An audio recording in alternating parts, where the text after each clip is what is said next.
morning, students. Welcome back to English online classes. Today is our day 6 session. In this session, I am going to teach English for class 8 CBSE students. Before I start the lesson, nobody wants a war. Nobody likes to fight in a war. But if two nations can sit together and find a solution that could save a lots of lives. And that's exactly the thought that has been reflected in the story. See children, my lesson today is the best Christmas present in the world. This was written by Michael Morpurgo. He was an English writer. Not only that, he was a poet, playwright and also a lyricist. Here in this lesson, we have 4 characters in this lesson, children. The first one is Connie. She is Jim Macpherson's wife of Jim Macpherson's. Mr. Jim, he is an army man who worked in the British. Tommy, the British soldiers were called as Tommy and the German soldiers were called as Fritz. I'll tell you once again, children. Connie, she was the wife of Jim Macpherson. Mr. Jim was an army man in British and British soldiers were called as Tommy and German soldiers were called as Fritz. And now, this is a story that was written by the author during the First World War, children. You all know when the First World War began. It began in the year 1914. So, now I'll read out the lesson, children. You please keep the books in front of you and just listen what I am teaching. I spotted it in a junk shop in Bridport, a roll-top desk. The man said it was near early 19th century and oak. See what happened? Here I means it refers to the author, children. It's a narrator or you can say the author. The author once went to a junk shop. You know what is a junk shop? You can find all the old things and a little bit damaged things also you can see, children. So where did he go, children? He went to Bridport. Bridport is a small town in England. So why did he go there, children? He went to a junk shop. He just saw a roll-top desk. So when he went to the junk shop, he saw a roll-top desk.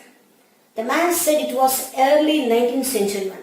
So when the author thought of taking that roll-top, the man said it was the 19th century one. It was the 19th century one. And oak.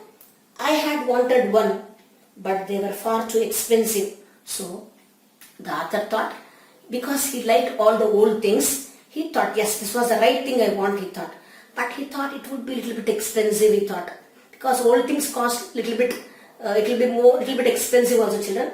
So he thought it would be a little bit expensive, he thought.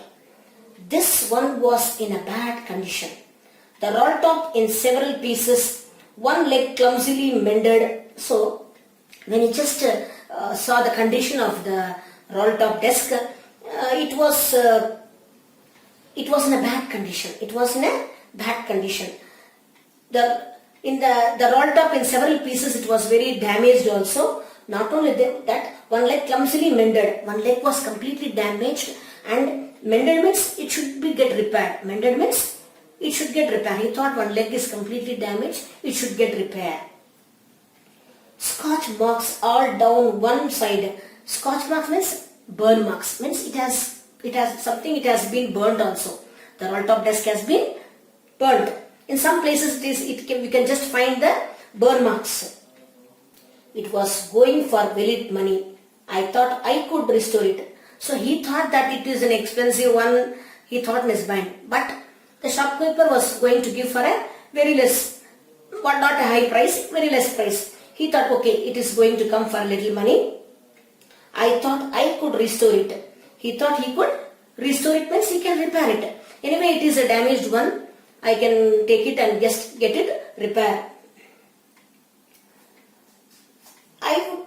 would be a risk, a challenge, whatever it may be. Anyway, it has got damaged in several parts. It would be a risk to me, but I will take it as a challenge, he thought. What he thought? I will take it as a challenge. But I had to have it. Anyway, at any cost, I want to have this one. Even though it is a damaged one, or it may be a risky one that it cannot be repaired also, whatever it may be, I want this thing. I want this thing. He took it as a challenge. He took it as a challenge. I paid the man and brought it back to my work home at the back of the garage. So what he did? He paid the amount to the shopkeeper and he took that roll-top desk and came to his house, and he took the desk at the backside of his house to the garage, where a small room was there. It was nothing that the workplace, you can say a workroom, we can say, where you can work out some things there. That is a garage. You know the garage, no? I began work on it on Christmas Eve. So he began to work with that roll-top desk during the Christmas Eve. I removed the roll-top completely and pulled out the drawers. What he did? I removed the roll-top completely and pulled out the drawers. You know the roll-top desk, it will have so many drawers will be there. What he did, when he kept that roll-top desk, he removed all the drawers. He removed all the drawers. The veneer had lifted almost everywhere. The veneer means a thin decorative covering that is you know children, if it is a wooden one, it will have a beautiful decorative things will be there, a small carvings will be there on that. That all got damaged. It all got damaged everywhere. It looked like water damage to me. So previously when he saw the roll-top desk in the shop, he thought it got burns, he thought. Out of some fire it might have got burnt, he thought.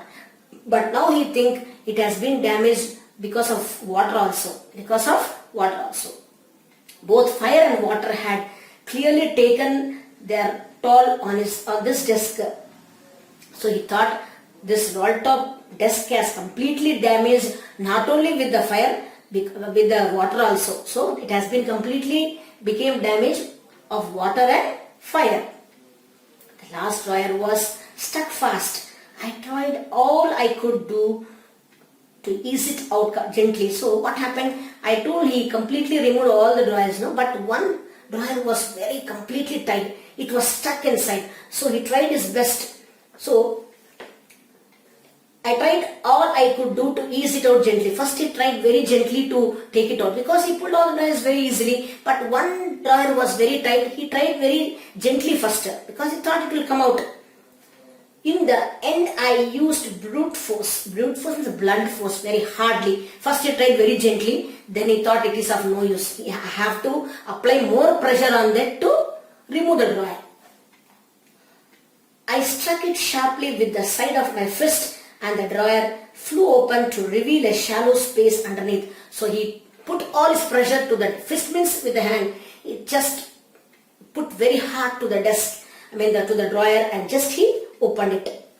So all of a sudden the drawer got opened. A shallow space underneath. So he saw a shallow space underneath, a secret drawer. So when he opened that, it was just a secret drawer. You can see, children, there was something in there. So when he opened the drawer, he felt something like it was a secret drawer.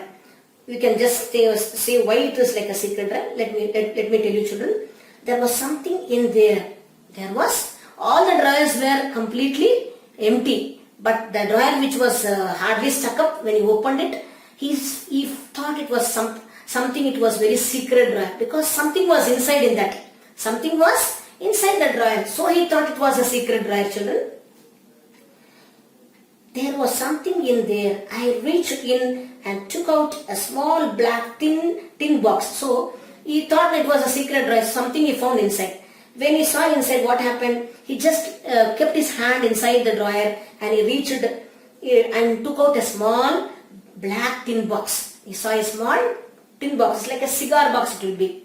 It will be a cigar box, children. It was a small tin box. Cello tape to the top of it was a piece of lined note paper. So what happened? The tin box was sellotaped. It was completely sellotaped, and a paper was just on the, I think it was just, it was a thin piece of lined note paper. So they kept something, a thin lined note paper was just on the top of the tin, children. They just sellotaped it and written on it in shaky handwriting. So he just found out a small tin box, and that on that tin box a paper was just kept on that, a simply lined note paper, and it was just, they rolled it with a sellotape. They just rolled it with a sellotape, and something was written on that, and that it was a shaky handwriting. I think someone would have been in a hurry, because if someone is very hurry, you can just imagine how their handwriting will be. It will be somewhat, it's a shaky handwriting. Jim's last letter, received January 25, 1915. So what was written on that paper, children? Jim's last letter, received January 25th, 1915. Just was done. Jim's last letter that was received, when it was received, 25th, 1915. Jim's last letter received January 25th, 1915. It was written on that. Means he would have written many letters to his wife, but that letter was the last letter he was writing. He would have written many letters because he was a soldier. I told you people that Mr. Jim is a army man. He was working in British, so he'll be away from his wife. So he would have written many letters to her. But what you can say that the letter that was on the sellotape tin was the last letter of Jim Macpherson. That was the last letter of Jim Macpherson. What was the date, children? January 25th, 1915. January 25th, 1915. To be buried with me when the time comes. So what was done there? When the time comes, you please bury this letter in my grave. When I am dead, you please bury this letter with me. When time comes, you please bury this letter along with me. I knew as I did it that it was wrong of me to open the box. So he thought it was wrong to open somebody's box. So because it is it's not a good to open somebody's personal letters or whatever personal things without someone's concern, we should not open, children. But he thought it was wrong to open somebody's personal things, but he had some curiosity. What was that in the box? Just it was the last letter, it is written on the top, no? What was there in the letter? What was in that actually? He was having some curiosity. Got the better of my scruples. It usually does. Everybody will have some curiosity to touch others' things, but they know it is wrong. Then too they will have to take the thing and just open it, and just out of their curiosity they will just open it. Inside the box there was an envelope. What was there inside the box, children? There was an envelope. You all know what is an envelope? The letters will be written, no? So that was an envelope. The address read, what was written on the envelope, children? Mrs. Jim Macpherson. Means Jim Macpherson, he wrote to his wife. So he addressed as Mrs. Jim Macpherson. So he was writing a letter to his wife, no? To what address he will write? He will write to Mrs. Jim Macpherson. 12 Copper Beaches, Bridport, Dorset. So he wrote the address where his wife lived. He wrote that complete address. I took out the letter and unfolded it. It was written in pencil and dated at the top, December 26, 1914. So what was that written in the letter, children? When he just unfolded means he just opened it and saw that was written with a pencil. The letter was written in a pencil. And what was dated at the top, children? If someone writes letter, what they will do? They will write the date, no? At which day they are writing the letter, they will write the date on the top, no? So, what was the date on the top, children? December 26, 1914. December 26, 1914. 1914 means nothing but the First World War happened in 1914 only. December 25th is Christmas Day. The next day he wrote this letter to his wife. Who wrote the letter to his wife, children? Jim Macpherson wrote letter to his wife, who is none other than Connie. So, he thought it was bad, then to open the letter, children. So, my dear children, this is the first part I have explained you in the best Christmas present in the world, children. Let us discuss the second part in the next session, children.